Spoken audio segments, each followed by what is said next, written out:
ये कहते हैं कि किस्मत जो है वो बहादुरों पर मेहरबान होती है।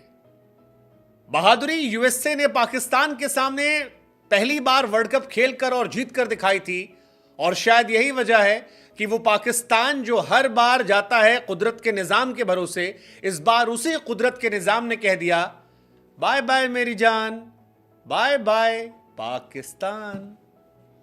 हाँ, वैसे पाकिस्तानी भी कह रहे हैं कि यार अच्छा ही हुआ यार हार गए, क्योंकि जिस तरह से जलील हुए थे, जिस तरह से बेइज्जत हुए थे अफगानिस्तान के सामने बीते साल, जिम्बाब्वे के सामने उसके पहले, और इस साल बाबरी कप्तानी में यूएसए के सामने, हम डिजर्व नहीं करते थे। बड़ी बड़ी बातें करवा लो, लेकिन मैच नहीं खेल पाए। इंडिया के सामने बने बनाए मैच में उनकी हार हुई, और इसीलिए कुदरत ने कहा कि देखो पाकिस्तान, क्रिकेट जो है ना वो बहादुरों का खेल है, और वो कौम जो बहादुरी से नहीं खेल सकती है उसे आगे खेलने की जरूरत नहीं है।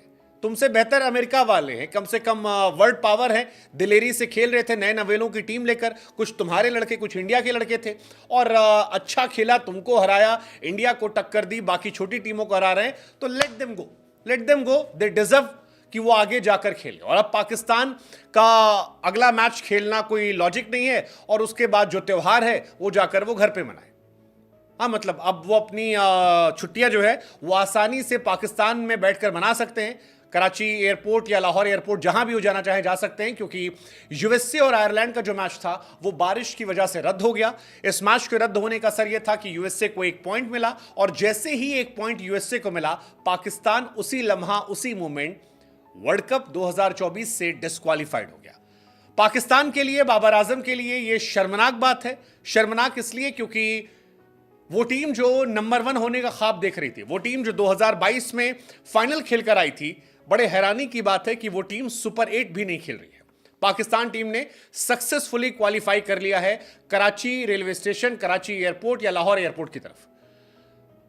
कमाल के कप्तान उनके बाबर आजम रहे। मतलब बाबर आजम को भी वैसे कायदे से बाय बाय बाबर कर देना चाहिए, क्योंकि बाबर आजम की अचीवमेंट जो है वो कमाल की हो गई है। 2022 वर्ल्ड कप में जिम्बाब्वे से हारे, फिर जिम्बाब्वे से घर में हारे, जिम्बाब्वे से हरारे में हारे, अफगानिस्तान से 2023 वर्ल्ड कप में हारे, न्यूजीलैंड की सी टीम से हारे, न्यूजीलैंड के स्कूल बॉयज ने भी उनको हराया था।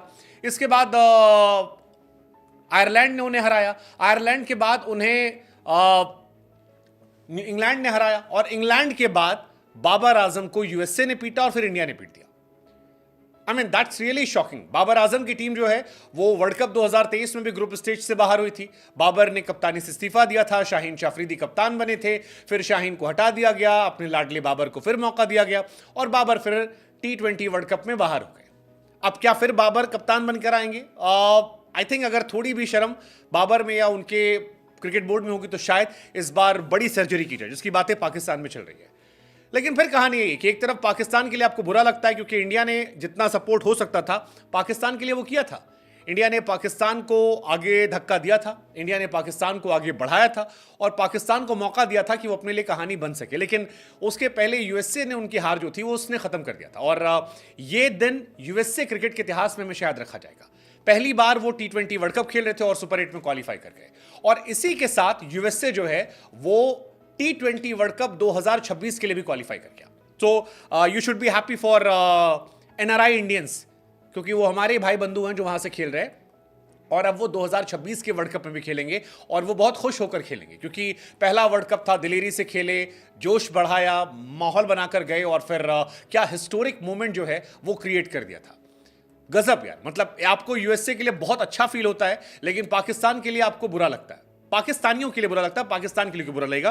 पाकिस्तान की टीम ने जो खेला है, मैं अगर उनके एक्स मंत्री के उसमें कहूं तो वो कह रहे थे कि अगर ये वाले भी आए होते तो भी इनको हरा के चले गए होते। अब इससे बड़ा स्टेटमेंट क्या हुआ कि वहां का एक एक्स मंत्री उनके बारे में ये कह रहा है। मतलब ये बहुत बहुत बहुत बहुत बड़ी बात है। बट पाकिस्तान ने मौका दिया, पाकिस्तान इंडिया के सामने आसानी से मैच जीत सकता था। 119 रन पर ऑल आउट हुए थे इंडिया, अच्छी गेंदबाजी की थी, 113 रन पर वो आउट हो गए। मतलब 119 आप डिफेंड नहीं कर पाए, और वहीं से लगा था कि मामला गड़बड़ा गया, उनके लिए कहानी हो गई।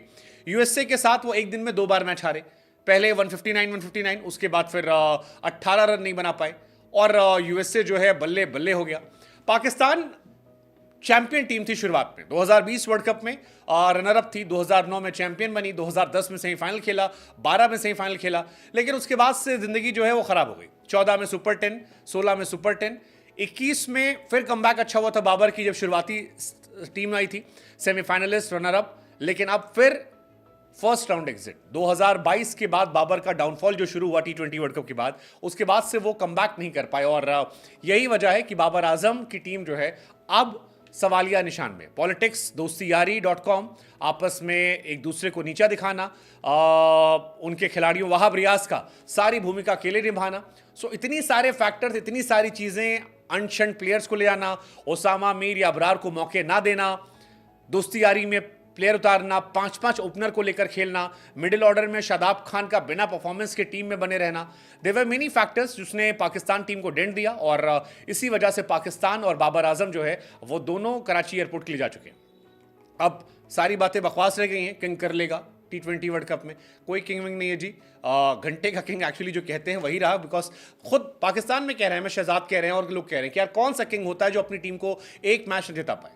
2022 के बाद बाबर आजम ने कोई मैच पाकिस्तान को बड़ा जिताया नहीं अपने दम पर, दैट्स बाबर आजम। और शायद इसीलिए कुदरत के निजाम ने भी कहा कि यार तुम नहीं लायक हो, यू डोंट डिजर्व। किस्मत बहादुरों के साथ होती है, और इस बार जो पाकिस्तान की टीम थी वो बहादुर नहीं थी। खैर, आप लोग बताइए आपकी नजर में पाकिस्तान की टीम कहां गलत गई जिस वजह से वो टूर्नामेंट से बाहर हुए। Please comment and let us know.